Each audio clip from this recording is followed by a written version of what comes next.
Dr. Babasaheb Ambedkar Open University.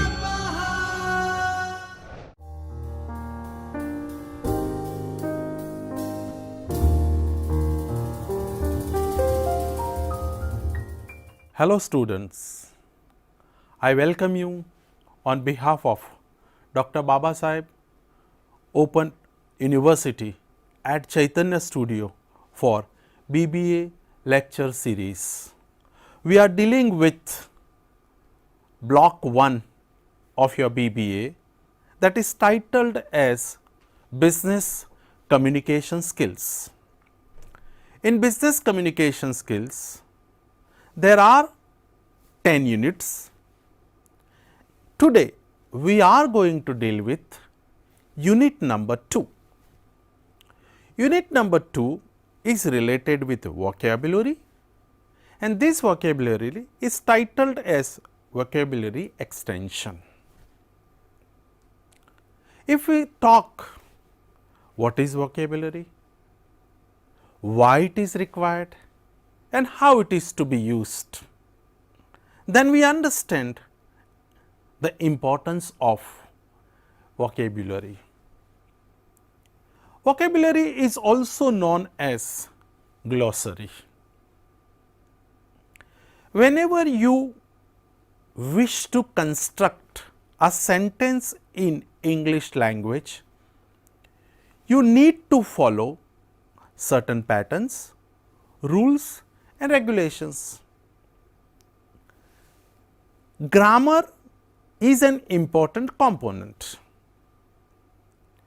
Grammar helps us to frame the sentence correctly.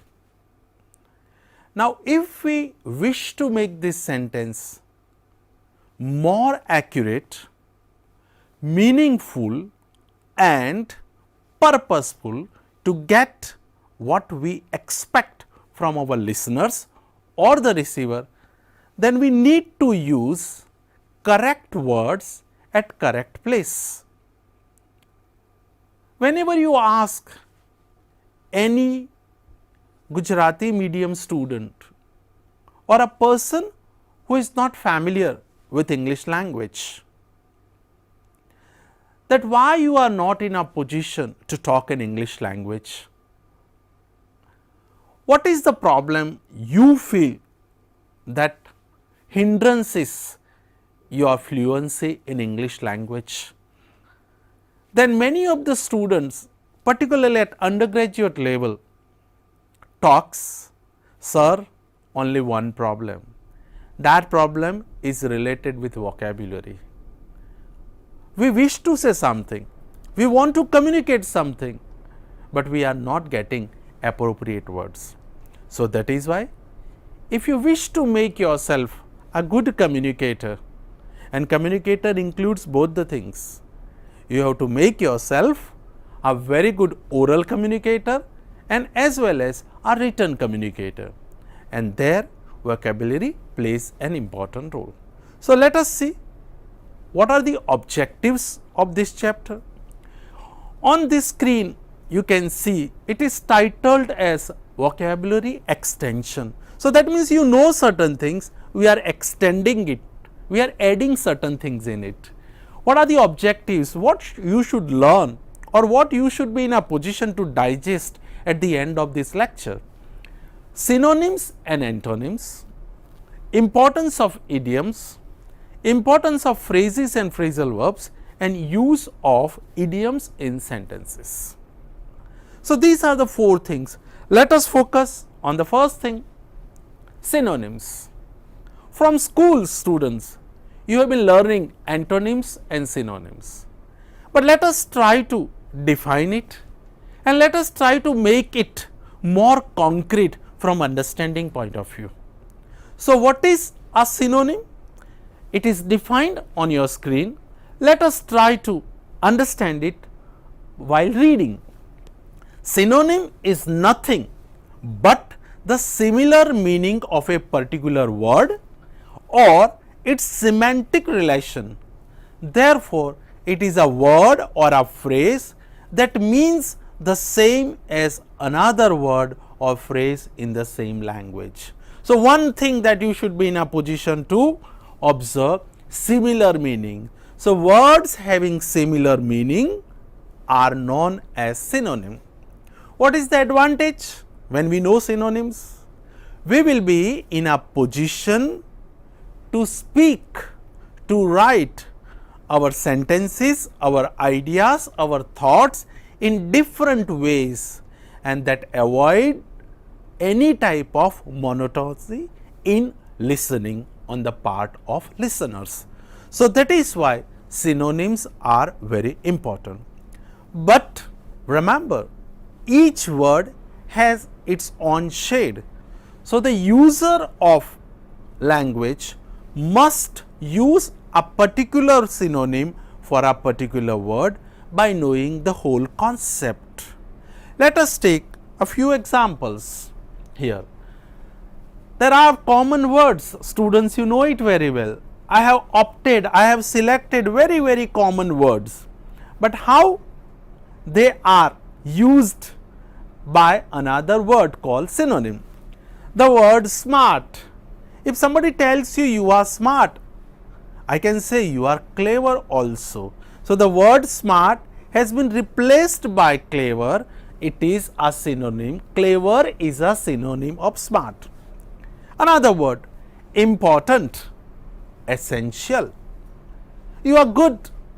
Instead of that, I can say you are excellent.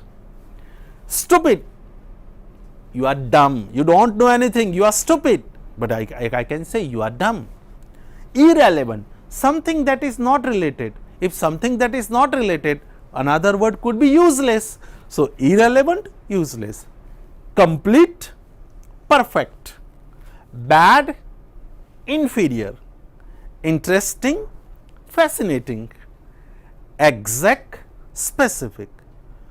So, few samples of synonyms are given on your screen. N number of examples of synonyms are given in your module. You read them, try to understand them. Never try to cram them, just try to understand them.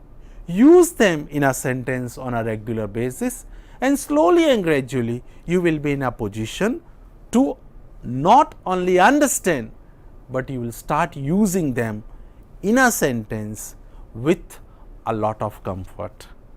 Let us go to the next point. It is antonyms. We have already decided that there are two things, synonyms and antonyms. Now, let us focus on antonyms. It is opposite to synonym. What is antonym? Definition point of view, antonyms are the negative connotations. What do you mean by connotations? Hidden meaning. And when I am explaining you connotation, hidden meaning, here I am highlighting synonyms. If you could understand, and you students are very intelligent, I am sure you will be in a position to pick these things. Antonyms are the negative connotations of a particular word. An antonym is a word or a phrase that is opposite in meaning to a particular word or a phrase in the same language. There is a one word, and when we highlight its opposite meaning by using another word, then we can say in a simple language we are using antonyms. Let us take few examples. These are the once again, friends, common words. Examples are on your screen, and in your module a long comprehensive list of antonyms is given. Study them, read them, and when you read them, when you study them, try to find out their meanings also, because when you know meanings, it is easy to use in a sentence. Conceptual clarity of anything is important in communication. Whatever you are talking about, whether you are talking about language, whether you are talking about antonyms, whether you are talking about synonyms, conceptual clarity is must. If the concepts are clear, then remaining things come to us very easily. So, what are the examples? Few examples. This is not a comprehensive list. Simple. Achieve. I achieved something. What would be the opposite? I failed in. So, achieve, fail, giant, dwarf, random, specific. I am selecting certain thing randomly, no rhythm, no pattern, and now I am selecting on a very specific ground. Afraid, I am afraid of you, I am fearful, but now I am confident. So, the word opposite afraid, confident. Gloomy, cheerful. Rigid, flexible. Ancient, modern. Individual, group.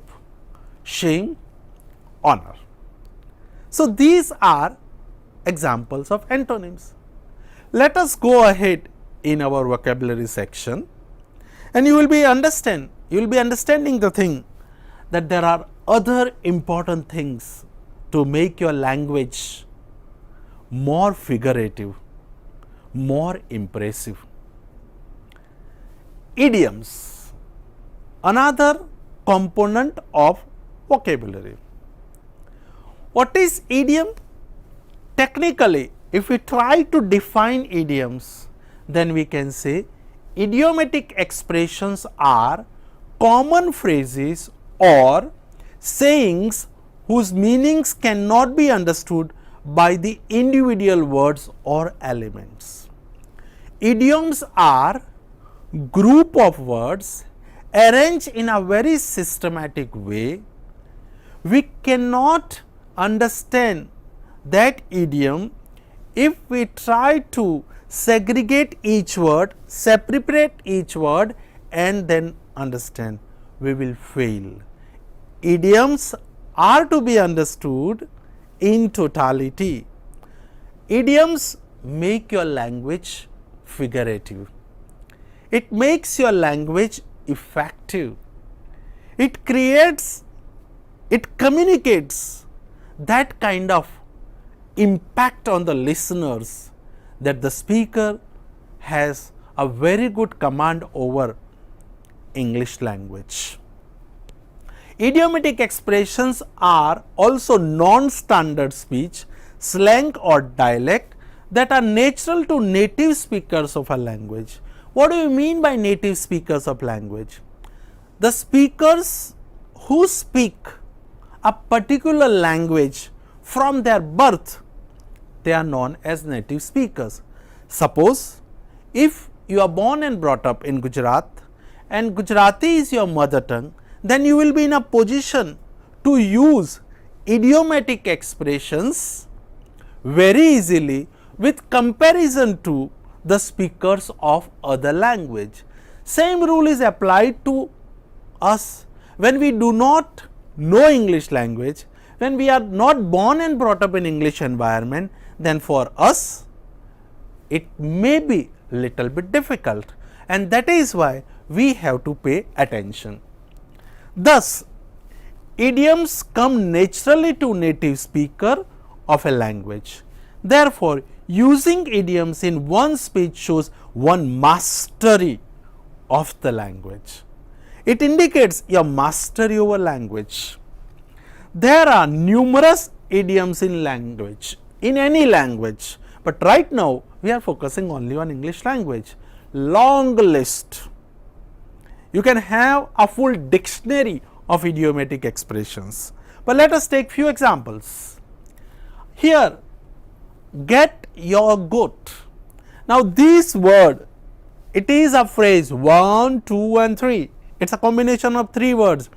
If I try to split them in 3 words, I will not get the correct meaning. In fact, I will get a very wrong meaning and I will miscommunicate the message.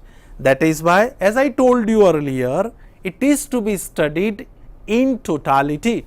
So, get your goat means making angry, making somebody angry. Let us use get your goat in a sentence, so you will be in a position to understand it in a much better way. I will get my mother's goat if I don't reach home on time. If I do not reach on time, you can understand, my mother will lose her temper, she will show her anger. But this simple idea is communicated in a figurative way, that I will get my mother's goat if I do not reach on time. A pretty penny, expensive, something that is very costly. If I wish to say something is very costly, I am going to use this kind of idiomatic expression. This dress is pretty penny than its worth. It looks more expensive than it is. Add insult to injury, making bad situation worse. There was a one situation where things were not going on nicely, and we are adding into it, they worsen the things.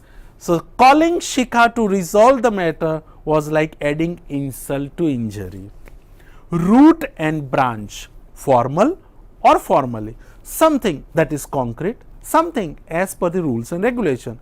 The company has announced his achievement, root and branch. Got it alone, to do something oneself. I generally go it alone with I take up something. Remember, these are few examples only.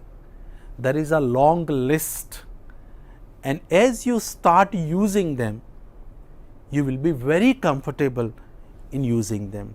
You will get confidence, and once you get confidence, you will be in a position to deliver in a much better way. Let us go to the one more point of vocabulary extension unit, which is known as phrasal verbs. What do you mean by phrasal verbs? Once again, it is a combination of two words, phrase and verb. What is a phrase? When two words are connected in one unit, it is known as a phrase. But what do you mean by phrasal verbs? Phrasal verbs are highlighted here. Phrasal verbs are usually two-word phrases consisting of verb, adverb, or verb plus preposition. Now here, how knowledge of earlier chapters and earlier topics help us. In earlier topic, we have already discussed what are the parts of speech. Now when you know parts of speech clearly, when you have digested them, when you have understood them, you will be in a position to understand further concept in a much better way. All chapters, all units, all topics in any subject are connected with one another, and that is why we have to focus on a particular chapter, not only from that chapter point of view, but keeping in mind its use, its connection, its importance, its utility in another chapter also to understand the concept. Why I am talking about this? Because one word, verb and adverb, is already highlighted now. What is a verb? The word that indicates action. What is adverb? The word that adds something to the meaning of verb. So phrasal verbs are developed, are created by using verb and adverb, one possible combination, another possible combination, verb and preposition. Two examples on your screen: go off, see through, catch up, etc.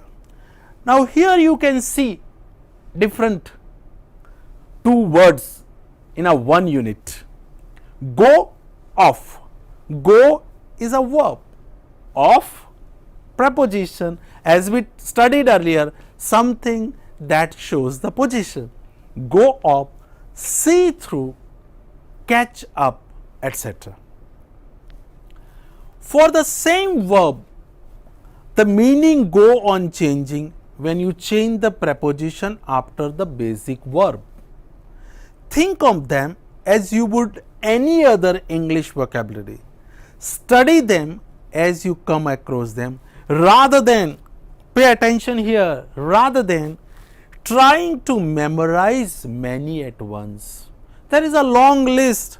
there could be 500 phrasal verbs in a dictionary.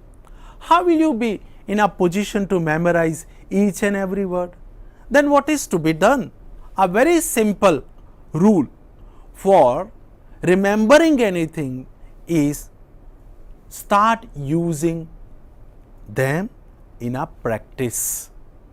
That okay, this is the one word, once I used, I am conscious, I am using it once again, then it becomes my habit using them and I get the confidence, things are memorized. So when you try to memorize anything, particularly phrasal verbs, you get confused because they look similar.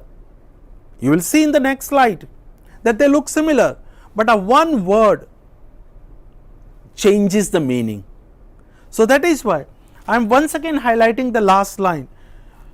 Study them as you come across them rather than trying to memorize many at once. Why it is difficult to memorize? Because you see on your screen, I have taken only one set of phrasal verbs.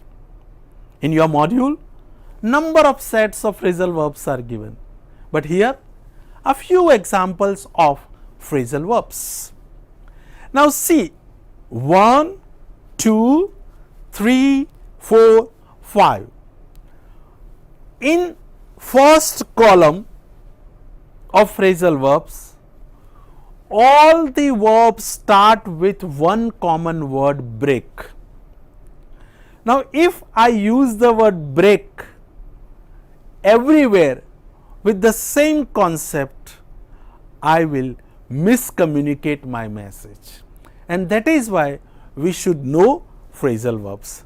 See this frame, this screen, this slide is very important. Break down one word, one phrasal verbs. I remind you here, don't split it into two words, break and down, otherwise you will fail in using them correctly. So break down means stop functioning. Something which was going on, something which was running smoothly has stopped. So instead of saying stop functioning, I am going to use breakdown to my language more effective. So our car broke down at the side of the highway in the snowstorm. There was a heavy rain, there was a heavy wind, we were traveling by a car and all of a sudden car stopped functioning. Engine stops working. Now when it stops working, when it stops functioning, simple use is this, that it has stopped functioning. But no, I am going to use it in a different way. Second, break down, get upset. My result was not good, I am upset. I failed in this examination, I was upset. But I am going to say it in an effective way. That is why break down, get upset. How it is used in a sentence? The woman broke down when the police told her that her son had died. There was a shock. She could not bear that shock. And when she could not bear that shock, she broke down. She was very much upset. Third, break something down. See here, break down and here break something down. We have added only one word and now the meaning has been changed. Divide into smaller parts. Break down, get upset. Break down, one word is added in between, something, meaning has been changed. Break something down, divide into smaller parts. Our teacher broke the final project down into 3 separate parts. What is something here? The project. Whenever I wish to communicate that something is to be divided, something is to be split in certain sections, then that particular thing will be used instead of something while using phrasal verbs. So, here you can see break something down, divide into smaller parts. Our teacher broke the final project. So, the final project is related with this. Break in, force entry into a building. Somebody broke in last night and stole our stereo. And last word, last example, break into something, enter forcibly. The fireman had to break into the room to rescue the children. Room was locked, door was locked, but kids are to be saved, and that is why fireman had to enter with a force, and that is why break into something is titled as enter forcibly. So, students, in block 1 we have today discussed topic related with vocabulary. What is vocabulary? We can say it is collection of words, different words at different places. This vocabulary is also known as glossary, and when you know words, it is a power. That is why it is known as a word power. And when you know words, you will be in a position to construct sentences correctly and effectively. Now, we wish to make our language more impressive, and when we wish to make our language more impressive, then we are definitely going to use it in our different form. They are idioms and phrasal verbs. Idioms and phrasal verbs make our language figurative, it makes our language effective. Grammar of any language is like a foundation of a home, but idiomatic expressions and phrasal verbs are known as interiors and decoration of that home. So, grammar constructs your sentence, idioms and phrasal verbs makes your language more impressive, more attractive. So, start using them confidently and at that same time cautiously also, because one word could produce more than one meaning, and if we do not use it correctly, it may communicate something differently. Thank you.